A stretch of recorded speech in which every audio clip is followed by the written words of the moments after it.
श्रद्धा ने एक खत पुलिस को लिखा था। श्रद्धा की काफी चीजें ऐसी बाद में सामने आई जिससे ये पता चला कि शायद आफताब के जो माता पिता हैं उनको इस बारे में पूरी जानकारी थी। जब श्रद्धा ने तुरंत पुलिस स्टेशन में भी एक खत लिख के कंप्लेंट की पहले आफताब के बारे में, उसके बाद उसने वो जब कंप्लेंट वापस ली थी तब उसमें उसने कहा था कि आफताब के माता पिता ने आके मुझे समझाया और अब मुझे मेरी कुछ कंप्लेंट नहीं है। तो क्या आप आफताब की फैमिली को भी इसमें दोषी मानते हैं?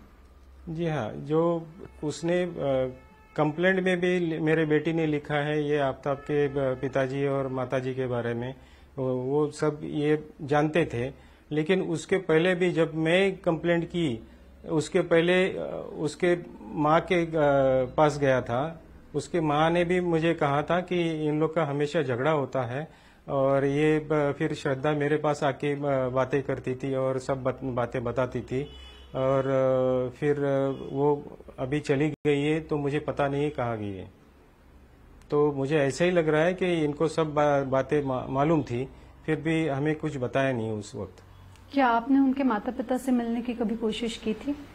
उसके पहले जब मेरी वाइफ जिंदा थी तब हम लोग एक दिन उसके घर पे चले गए थे। तब उसके माता पिता तो नहीं थे लेकिन उसका भाई था, लेकिन उन्होंने कुछ रिस्पांस दिया नहीं और उसके भाई ने भी हमें यहाँ आने से उनके घर पे आने से मना किया और धमकी भी दी बाकायदा कि यहाँ वापस कभी पैर नहीं रखना। तो मुझे उसी वक्त शक लगा कि ये लोग गलत कुछ किया होगा मेरे बेटी के साथ। आप कह रहे हैं कि श्रद्धा ने अपनी माँ को बताया था कि कुछ ना कुछ दिक्कतें हैं, उनके झगड़े होते रहते हैं।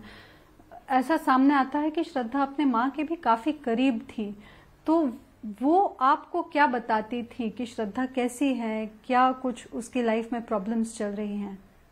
मुझे तो कभी उसने बताया नहीं और शायद एक बार उसने मेरे वाइफ को बताया था कि मुझे ऐसे ऐसे तकलीफ हो रही है। तो तब मेरी वाइफ भी उसको मिलने गई थी, लेकिन तब भी वो पता नहीं फिर क्या बताया उसने कि शायद आफताब के बारे में तो इतना कुछ बताया नहीं। वो ऐसे ही उसका रीजन दिया कि मुझे ऐसे ऐसे लगा है और मुझे बहुत तकलीफ हो रहा है।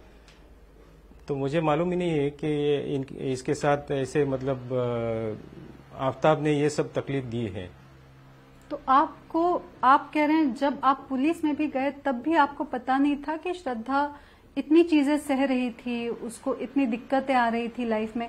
क्या उसने कभी बताया? क्या आपके साथ उसकी तकलीफें साझा की? क्या आपने उसको बताया कि छोड़ के चली आओ, हम हैं?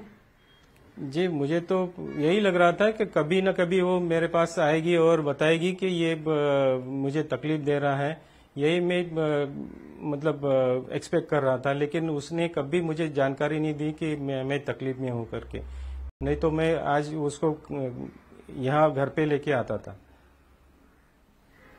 2 से 2.5 साल हुए आपने आपकी बेटी को देखा नहीं। जब आपने पुलिस के साथ फॉलो अप किया तब आपको पता चला कि अब अपनी बेटी इस दुनिया में नहीं है। आप घर में इतनी सारी यादें संजो के बैठे हुए हैं, उसकी तस्वीर बचपन की, उसने किए हुए आर्ट की चीजें। क्या इस सब में आपको श्रद्धा की यादें दिखती हैं? क्या आपको लगता है कि उसने वापस आना चाहिए था? जी हाँ, मैं तो मतलब ये श्रद्धा तो मेरी बड़ी बेटी थी। वो उसके बाद तो मेरा दूसरा 2 नंबर का लड़का, लेकिन उसके पहले तो मतलब उससे ही ज्यादा प्यार करता था और उसको बहुत लाड़ प्यार से पाला था। और मैं यही मतलब उसको कुछ भी तकलीफ ना हो ऐसे ही कोशिश करता था कभी भी। लेकिन पता नहीं उसने ऐसा कैसे किया कि वो मतलब हमें छोड़ के चली गई। आप कोई याद बताएंगे हमें श्रद्धा के, जो बाप के तौर पे आपके दिल में अभी भी घर करके बैठी है?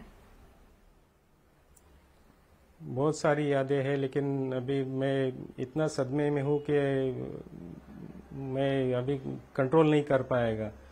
ऐसे वो हंसमुख लड़की ऐसे कैसे इतनी तकलीफें झेल रही थी। जब से वो बचपन से मतलब गुजर रही थी तो इतनी एकदम ऐसे फ्री माइंडेड और सबसे घुल मिल जा के बात करती थी। कभी भी मतलब उसको ऐसा कुछ ऐसा एकदम महसूस होता था कि नहीं, मैं कुछ भी कर सकती है। मैं भी खुश होता था कि वो कुछ भी करेगी, अच्छी एक कुछ बन पाएगी। लेकिन पता नहीं ये ऐसे लाइफ में उसको चेंज आ गया कि सब अभी ये सब कुछ हो गया है वाकया। एक हफ्ते भर पहले आपने मीडिया से बात की, आप उप मुख्यमंत्री से भी जाके मिले, आपने क्या मांग की उनसे? मैंने यही कहा कि देखिए, ये इस बारे में तो आप जल्दी से जल्दी उसको फास्ट ट्रैक में केस डाल के ये उसको कड़ी से कड़ी मतलब फांसी की सजा ही होनी चाहिए। और शायद उसके घर वाले भी ये सब कुछ जानते थे, तो उनके बारे में भी सोच लीजिए। और ये जो मुझे दिक्कत हुई आज तक जो कंप्लेंट के बारे में, उसके ऊपर भी थोड़ा ध्यान दीजिए। तो उन्होंने कहा कि नहीं, हम लोग सब यही करने वाले हैं, आप निश्चिंत रहिए, उसको फांसी दिलाएंगे और जो भी इंक्वायरी करनी है वो भी हम लोग करेंगे। आपने उस प्रेस कॉन्फ्रेंस में काफी आहत होके ये कहा था पहली बार कि कुछ बंधन होने चाहिए 18 साल की उम्र के बाद। आपको लगा कि आपकी बेटी शायद जिंदा रहती अगर वो आपकी बात मानती। क्यों ऐसे विचार क्यों आ रहे हैं आपके मन में? जी हाँ, मुझे ऐसा लगता है कि माँ बाप अगर बच्चों को कुछ करना चाहते हैं, बड़ा करके कुछ बनाने की कोशिश करते हैं, तो अगर वो बड़ा बनने के बाद 18 साल के बाद उसका अगर कंट्रोल नहीं रहा तो फिर माँ बाप तो हेल्पलेस हो जाएंगे। ऐसे मतलब माँ बाप का हक बनता है कि उसका लाइफ अच्छा बने। तो जब ये उसने ऐसे डिसीजन लिया कि नहीं, हम लोग अभी बड़े हो गए और हम कुछ भी कर सकते हैं, आप नहीं कुछ हमें कुछ रोकना, तो मैं तो हैरान हो गया कि ऐसे कैसे हो सकता है। हम लोग इतना बचपन से लेके आज तक इतना उसको बड़ा करने में तकलीफें झेलते हैं। तो इसके ऊपर जरूर सोच विचार होना चाहिए कि माँ बाप को ये अगर हक है बचपन से लेके उनको बड़ा करने का, तो उसके बाद अगर वो लोग ऐसे अगर उनको फ्रीडम मिलेगा तो उनका लाइफ कैसे होगा, इसके ऊपर थोड़ा शायद कंट्रोल होना चाहिए। इसके लिए मैंने ये गवर्नमेंट को एक पूछा है कि इसके ऊपर भी सोच विचार कीजिए कि 18 साल के बाद ये जो व्यक्ति स्वतंत्र है उसके ऊपर भी निर्बंध लगना चाहिए। और क्या डिमांड किया आपने गवर्नमेंट से?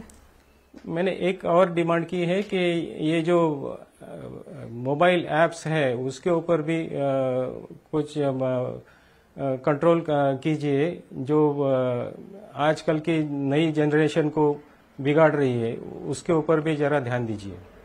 आपने उस प्रेस कॉन्फ्रेंस में ये भी कहा कि धर्म प्रसार का काम होना चाहिए। आपने प्रेस से बात करने के बाद आज हफ्ते भर में हम देख रहे हैं कि महाराष्ट्र सरकार ने इस केस के सहारे इस केस का नाम लेते हुए ये कहा है कि अब उन्होंने एक पैनल बनाया है सरकार ने, जो इंटरफेथ मैरिजेस के जो कोई भी केसेस हैं उनमें देखेंगी।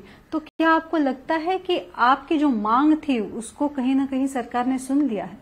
जी हाँ, मुझे ऐसा ही लग रहा है कि शायद इसी की वजह से आज ये सरकार ने बड़ा कदम लिया है। और मुझे अच्छा भी लग रहा है कि शायद श्रद्धा के वजह से आज आखिरकार कुछ तो आगे वाली पीढ़ी को फायदा होगा। तो मुझे बहुत खुशी है कि आज महाराष्ट्र गवर्नमेंट ने यह डिसीजन लिया हुआ है। क्या आपको लगता है कि आपकी डिमांड के बाद उन्होंने ये कदम लिया? मुझे ऐसा ही लग रहा है। जिस दिन मेरा ये प्रेस कॉन्फ्रेंस हुआ उसी दिन वो महाराष्ट्र गवर्नमेंट ने ये डिसीजन लिया। तो मुझे ऐसा लग